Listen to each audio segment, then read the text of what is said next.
আরেকটি বড় জ্বালানি তেলের খনির সন্ধান পেয়েছে মধ্যপ্রাচ্যের দেশ কুয়েত।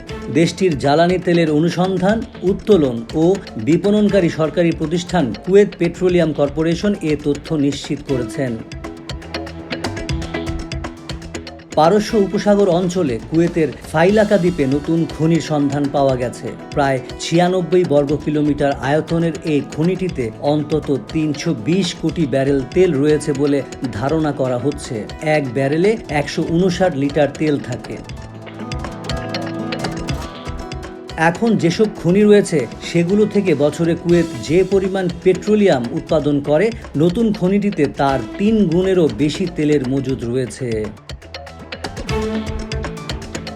এক বিবৃতিতে কুয়েত পেট্রোলিয়াম কর্পোরেশন জানিয়েছে, প্রাথমিক অনুসন্ধান অনুযায়ী নতুন খনিটিতে 210 কোটি ব্যারেল পেট্রোলিয়াম ও 5,10,000 কোটি ঘনফুট জ্বালানি গ্যাস রয়েছে। এই দুই জ্বালানি উপাদান মিলিয়ে খনিজ তেলের মোট পরিমাণ ধরা হয়েছে 320 কোটি ব্যারেল।